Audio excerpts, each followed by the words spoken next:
I'd like to start with hammer-ons. Last week we started with pull-offs. We'll start with hammer-ons today, and we're just going to briefly go through exercises similar to what we did last time. So we're going to start with the fourth finger like this on the second string.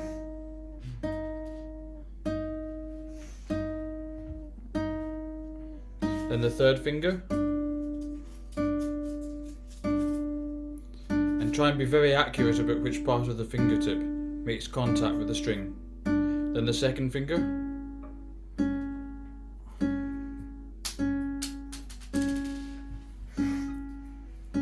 And then the first finger. This makes for a really good warm-up.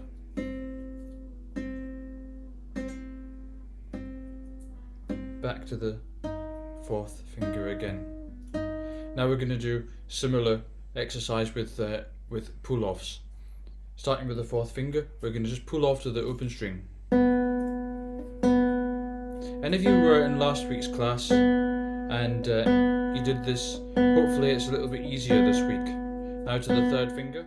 Okay, now as I said last week, we're looking for the speed of movement, and we need to be very clear that we're talking about the movement and not the speed of the notes. So we're not trying to go like this, but instead keep the slur slow and musically slow, but making sure the movement is fast. So we're hammering on at the very last minute. And as I said last time, we're not going to use the arm, making sure that it's just a finger movement.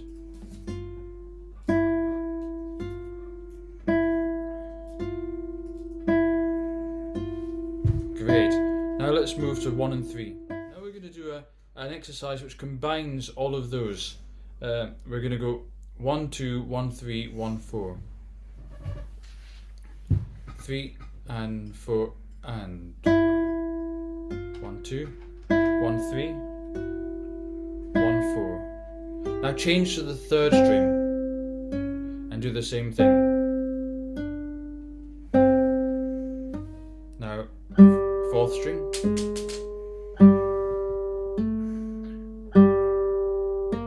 now fifth string,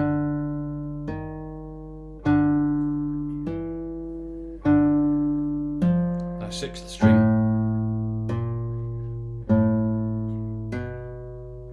now jump to the first string.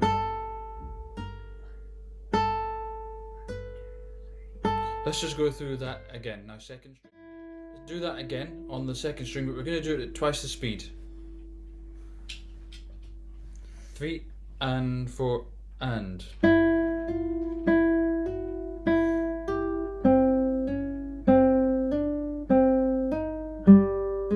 And that movement should still be the same speed as it was before.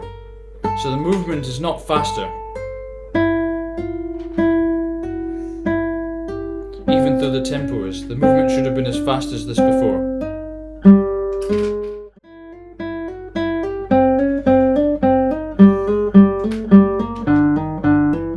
And once again, the movement should be just as fast as it was when it was slowish. And also, the part of the fingertip that's making contact.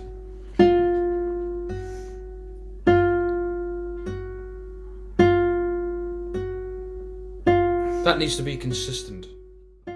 If you're finding it hard to get enough sound, exaggerate the height of the finger.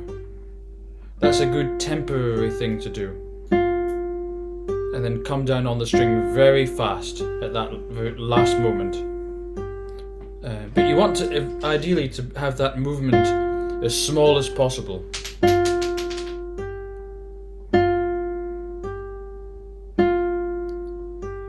But you can exaggerate it, get the speed right, so you get that full sound, and then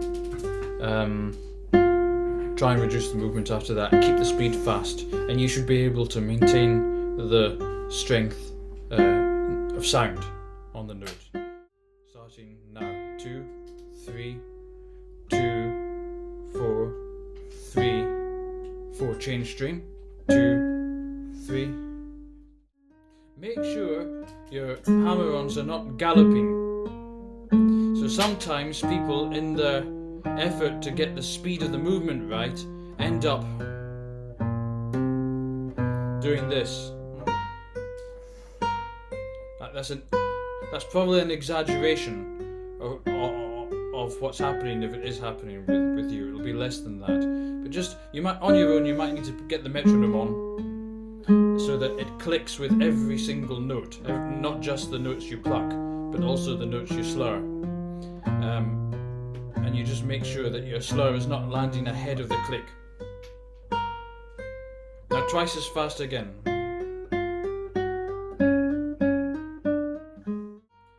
Make sure this is not happening. Gripping the guitar. We want to see that space between the hand and the guitar. You probably guessed what we're going to do now with the pull-offs. We're going to do the same exercise in reverse.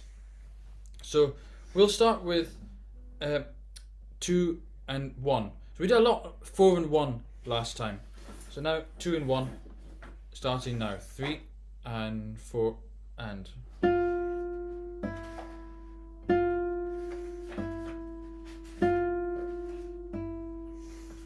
So just make sure that at this slow tempo we establish the ground rules. So no swinging of the arm. It's nice and easy to do a slur like that, but it's not practical. You can't fit it in. Usually you can't fit a movement like that into the piece.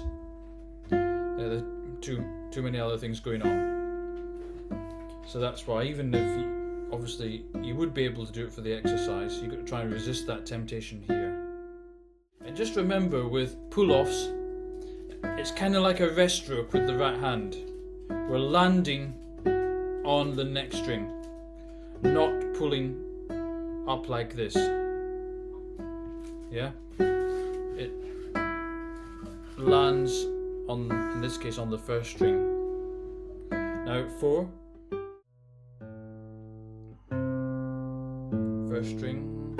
With that preparation as well, that preparatory stretch. It's partly for that I'm not just simply going back up the strings once we get to the 6th string. That jump is quite a useful thing to practice because it involves a certain amount of preparation or anticipation. Your thumb should, if it moves, it should move a little bit, should move in the direction of the fingers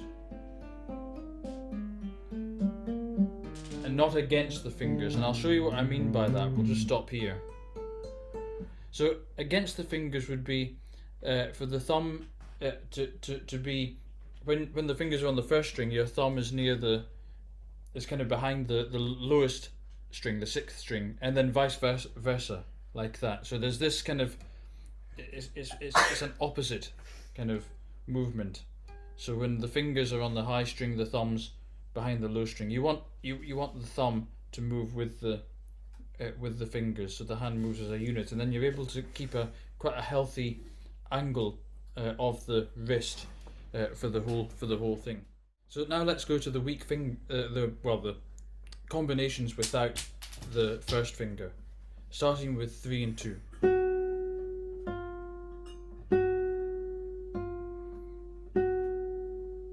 And again, if you identify a weakness here, that one combination is worse than another, then you can address that in the practice room. You can do a little bit more with that combination. And 4, 3,